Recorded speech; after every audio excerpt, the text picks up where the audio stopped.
ป้ามาอีกแล้วป้าสลายแท้หอเบคอนสปอนมาแซ่บแซ่บมาthank you thank you นี่โคตรเห็นความดีงามกินแล้ววะไม่เบื่อของเลยเจ้าซูมกัน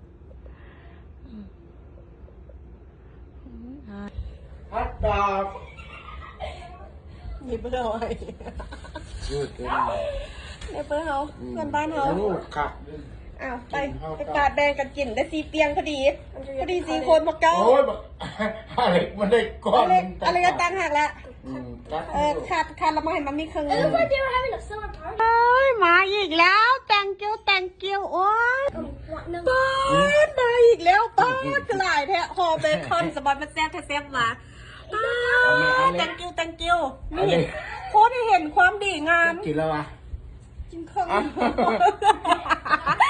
เหลื่อมบ้างโพสเห็นบางความดีงามเขตข่อยอยู่โอ้ยคอมเมนต์อย่างม้ากับเบิงเนี่ยเขตข่อยยกเขาเป็นนายตัวเองเบิร์ด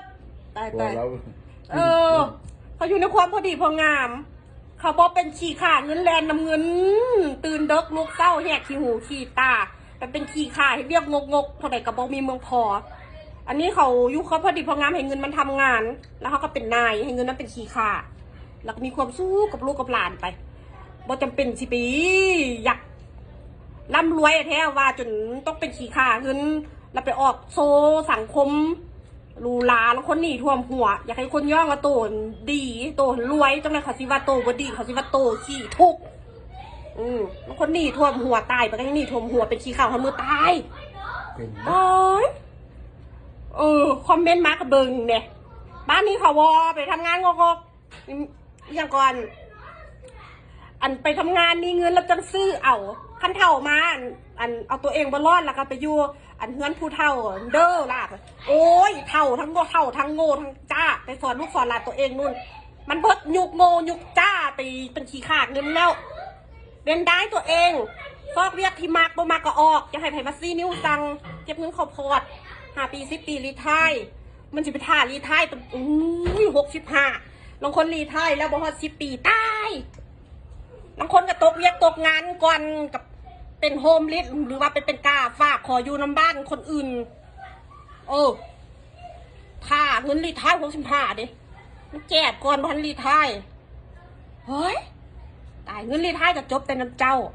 มีเมียก็จบแต่น้ำเมียมันส่งต่อไปฮอดลูกฮอดหลานขั้นเขาตัดเจ้าก็จบเขากำเงินเจ้าคือเขากำชีวิตเจ้าเขาพอดเองนั่นกินปันผลนั่นมันส่งต่อฮอดลูกหลานเลนล่อนเจ้าโลกหน้าซาดหน้าเจ้าได้สบายนี่มันเป็นขี้ขาดงงเฮ็ด5 ปี10 ปีกับเป็นนายตัวเองแล้วได้แพงไว้สอนลูกสอนเต้าคุณสีมาคอมเมนต์อย่างกับเบิ้งคลิปให้จบเปิดหูเปิดตาบ้างแน่เขาไปฮอดใส่แล้วยังสิบังโง่จ้างกอยู่สอนลูกสอนหลานตัวเองคุณ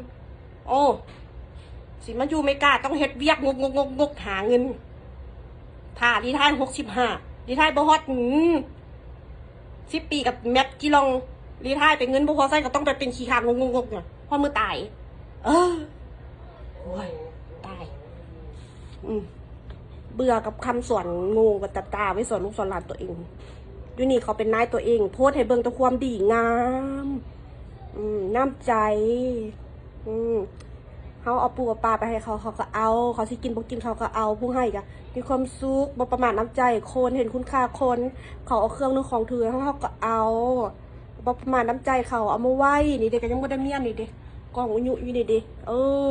นุ่งบนุงกับมาไว้พวกเขาให้เขาก็ดีใจหักษาน้ำใจคนเห็นคุณค่าคนเว้ย